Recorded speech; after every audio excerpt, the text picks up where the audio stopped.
Easy everyone, this is Molecular with DNB Academy and welcome to another video. On this one we'll be going to checking out different ways that you can generate harmonics.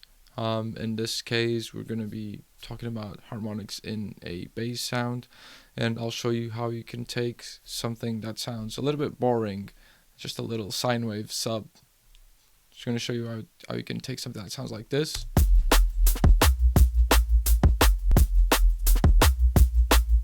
into something that sounds like this.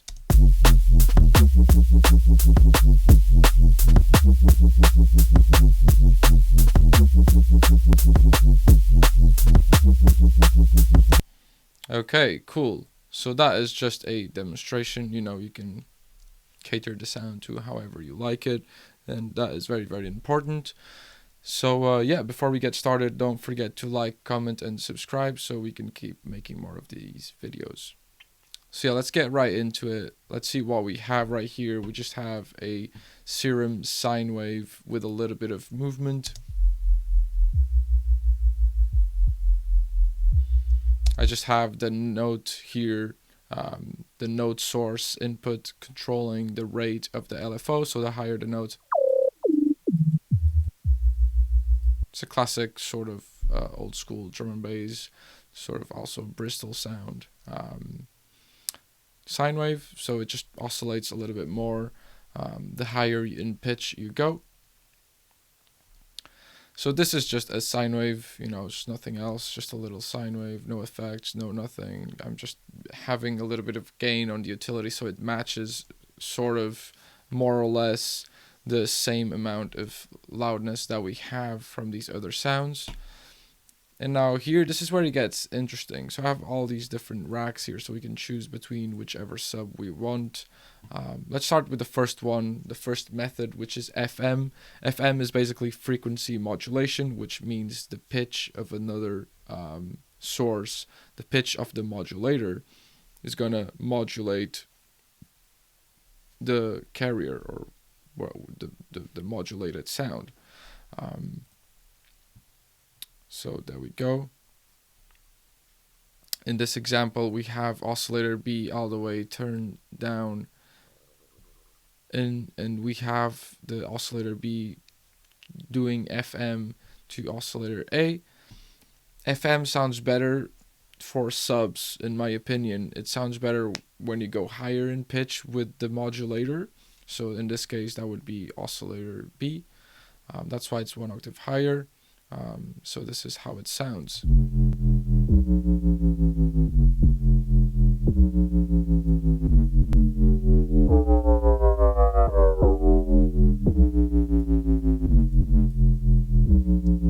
I also think that FM sounds really well if you don't do it as much.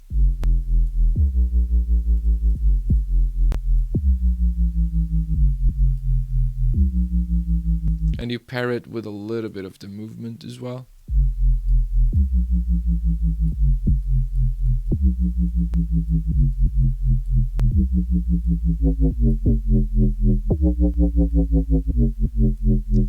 It's also very important to see what happens to your sound when you're using FM, because most of the times, because you're modulating the frequency of your main sound with the frequency of another sound, what's going to happen is that you can lose a little bit of sub.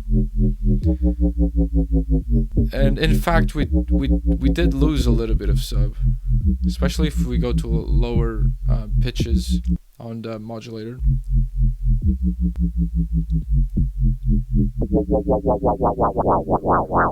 And the higher we go in the FM amount, you can see we lose more sub. So it's just very important to be aware of these things. Every time I'm using FM, I either separate the sub or compensate by then EQing the sound in a way that I give it back that sub that it's been taken out.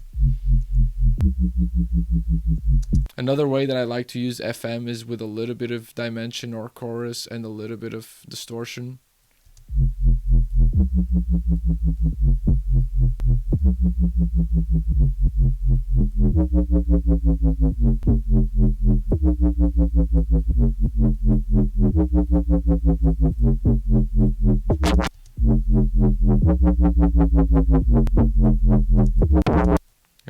to pair the distortion with the FM.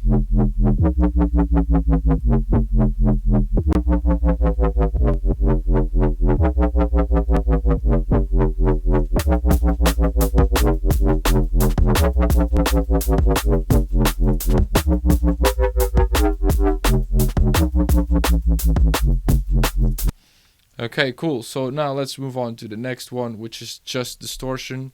Let's see what we have here. Let's see how that sounds.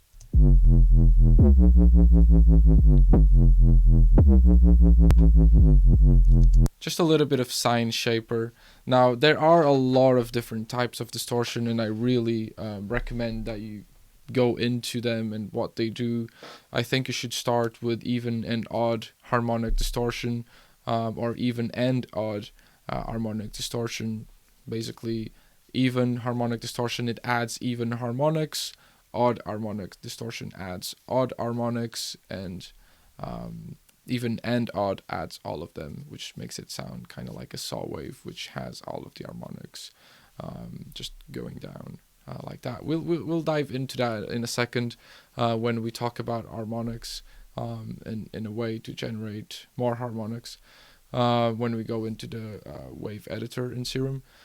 So yeah, just go into and search a little bit about different types of distortions, because sometimes you want a specific sound which is just, you know, very easy to get with, for example, even distortion, which is like tape-like sound or sounds very squarish, because square wave has every other harmonic.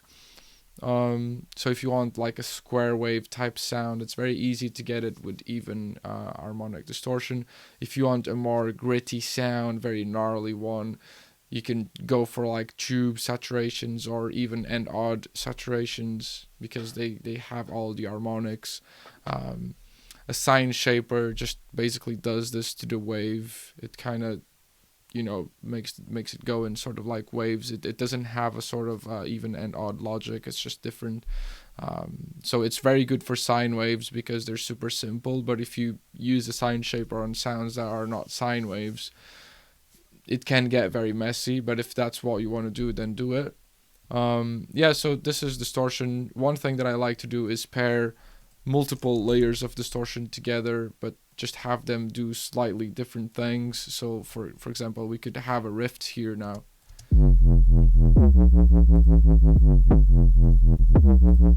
And I could have this rift sort of like create a resonance.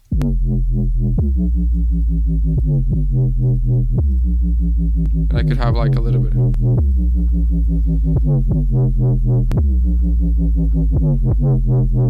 And we can already kind of hear a resonance in there.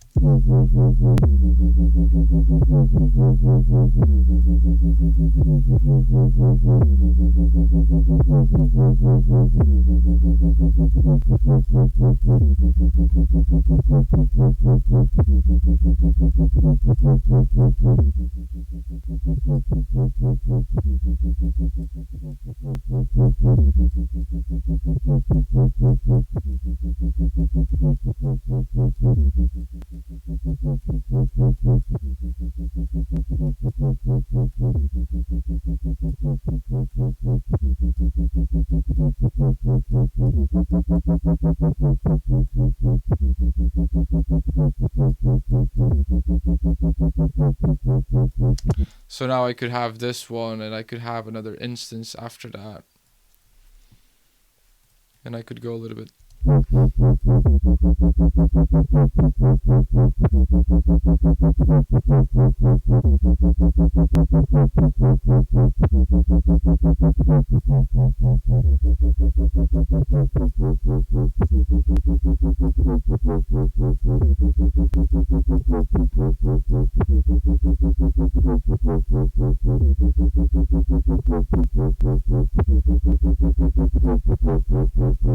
There we go.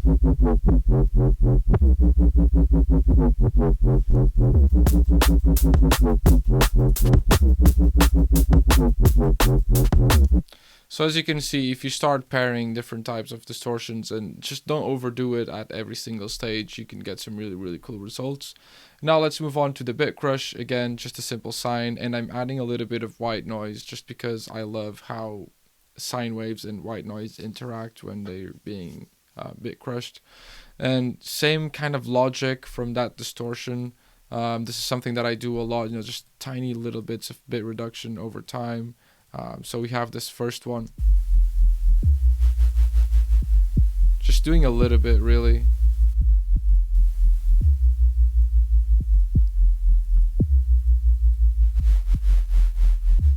Just enough to generate some extra like harmonics here.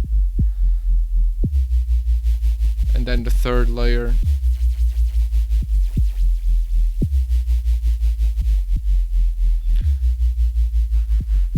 And then once you have this, you can distort this a little bit.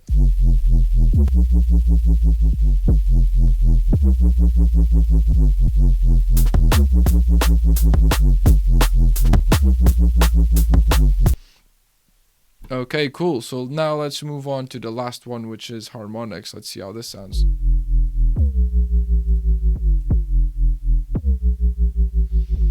So what I'm doing is I'm going here to the wave editor and I'm just adding harmonics. So this is our fundamental. If we take this out, we'll lose our sub.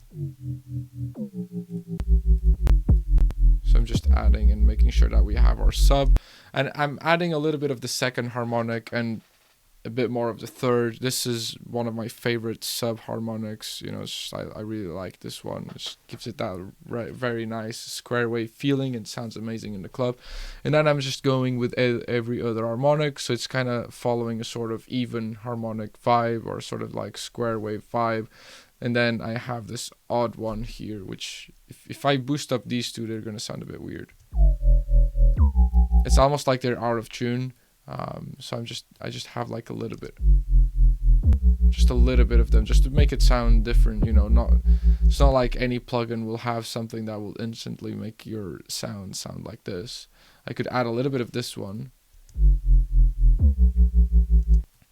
Serum is very nice to give you like grade out the octaves. So this would be F, and this would be like F1 and then C. 2 and then F2, and then you have 3 notes in between, which is a major 7th chord if I'm not mistaken, and then another F, and then a lot more notes, and then F, a lot more notes, and then F again.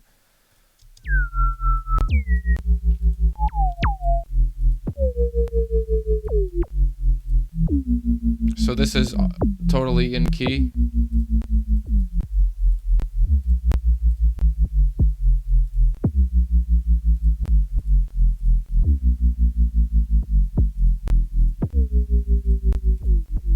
So I could totally do whatever I want here, really. And yeah, so this is another way to generate harmonics, and I really like when we have like a little spike somewhere. This is not the spike that I want to have.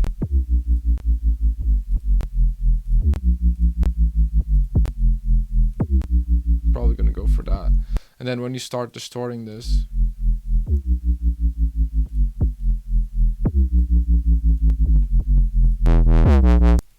where is it? Tube.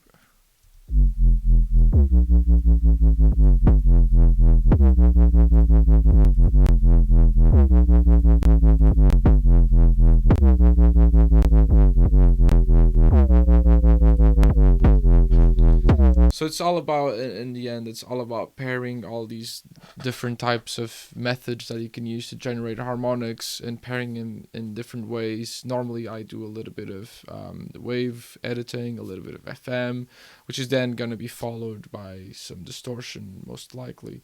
And I love using Bitcrush to just generate top end, really. So yeah, that was Molecular with DNB Academy. I hope you enjoyed this video, and I'll see you in the next one. Don't forget to like, comment, and subscribe.